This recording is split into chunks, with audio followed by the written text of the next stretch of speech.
Parasites feed off of energy that is not being owned. It's energy that's stagnicity.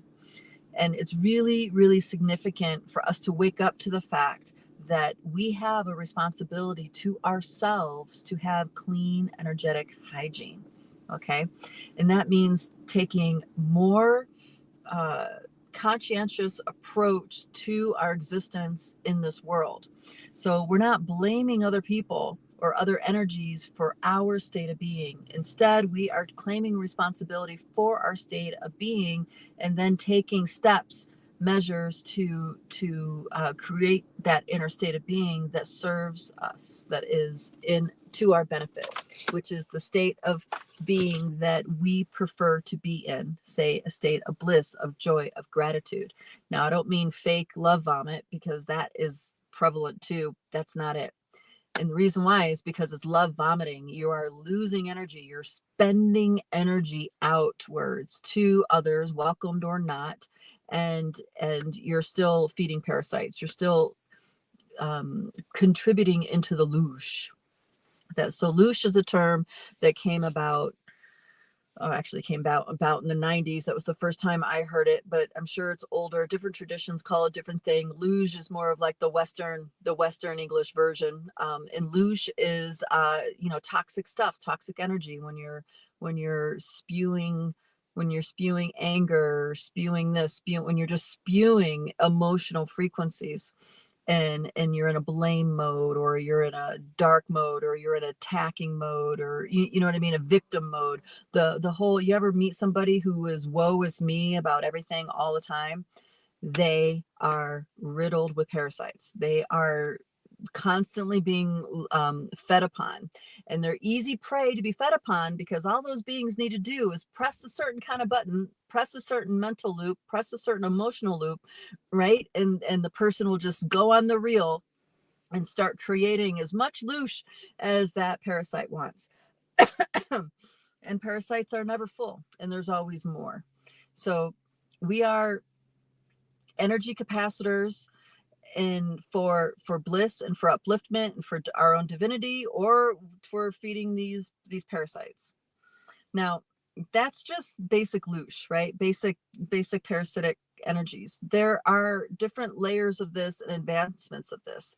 There are really fascinating, sophisticated matrices that the looshing network has. And I'll go a little bit into it when I go into the AI piece, but for now, just know that there is an interdimensional, I talked about something called empire in the past. There is an interdimensional matrix. You can call it an interdimensional ecosystem based on the looshing of humans. It's vast. I'm not kidding. It's vast. Okay. How do you protect yourself? Number one, clean energetic hygiene. Take responsibility for your existence and do your inner work. Okay, do your inner work. When you're a victim, and when you're blaming, or when you're this, or when you entertain all this toxic stuff and really believe that you are justified in hating on somebody or blaming on somebody, or whatever the emotion is, you're opening yourself up to be fed upon. Okay. Now, humans are at a handicap because they have been lied to their entire lives and the generations before them. And the lie is that energy is not real, or that you're not an energetic being. We are energetic spiritual beings. We have an entire, very complex electromagnetic nesting doll field that is part of a living, breathing being. That is science. That's not woo. Okay. But the masses believe, because they've been lied to for so long, that is woo. So they are at a disadvantage, because they have to first bust out of the things that they think are, what is real, what's not real, and then start taking ownership. So there are some hangups with that. People are waking up. And what's really waking them up, believe it or not, is the world of technical intelligence, AI.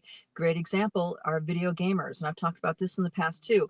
When you are interacting with other humans via a video game, you actually can feel the energy of that human attacking you if it's one of those kinds of games where there's an attacking scenario.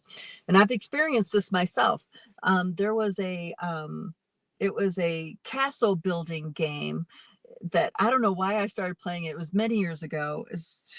I can't even ballpark. It was more than 10 years ago. And for some reason, I got into this game, and I was building my castles. And I remember getting woke up in the middle of the night. I was getting attacked. I was like, well, who in the hell is attacking me? I don't even feel like I know this person. I felt like a foreign energy. I had no idea who or what it was, but I knew that I was getting attacked. And what do you know, when I got up that morning, all of my castles were attacked. All my castles in this digital game were attacked and demolished, and all of my supplies decimated, right?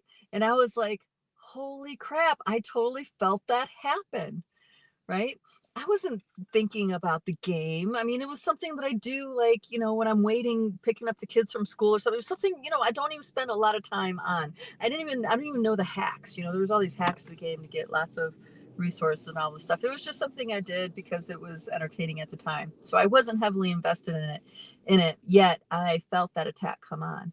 And a lot of young ones experience this. So they are awake to some level of the energetic existence.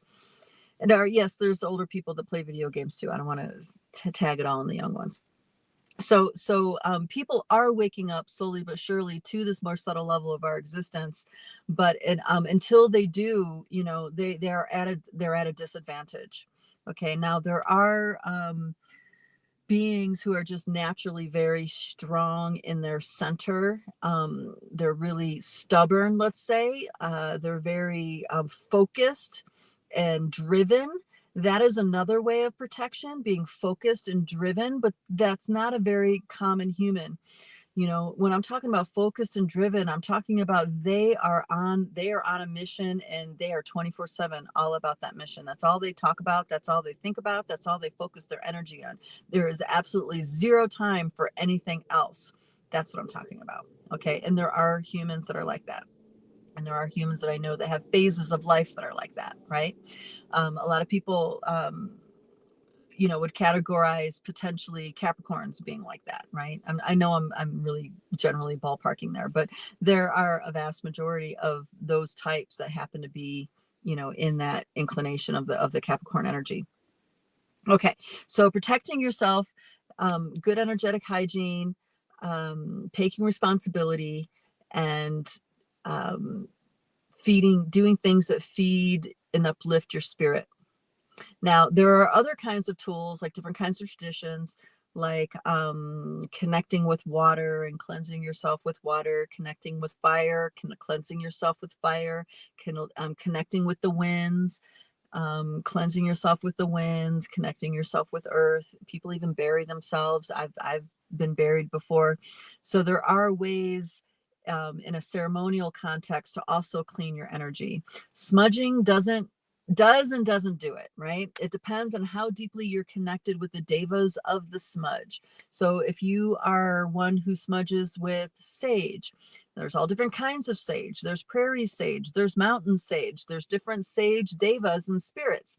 If you're connecting in with the sage deva and spirits, and you're working with the spirits of the plant, in which case the smudge, when I'm talking working with the spirits of the plant, I'm talking about a very deep engagement. Okay. It's not just, light the smudge, blow on it, and smudge yourself, which is what a lot of people do. I'm talking about a deep, deep dreamtime connection in with the devas. When you have a deep connection in with the devas like that, smudging can be very potent. But if that's not necessarily the nature of the connection, it has its limits. Saging has so many different, it's really popular, and there's lots of twists and turns that particular tradition has taken. So it really depends on the person that's doing it. There's also Palo Santo, there's dragon's blood, there's frankincense. I personally love frankincense, even though it has a deep connection with the church. I love the resin of frankincense, particularly to smudge, but that's because there's an energetic resonance in there for me, right? So that kind of thing. keeping your space clear. If you are living in a pigsty, there's energies that hide in that energy. There's energy that hides in the mess. Okay. Energies hide wherever anything is stagnant and not moving. So, so keeping the space clean and clear around you is also very helpful in maintaining a clear energy space. Qigong, I'm a huge fan of.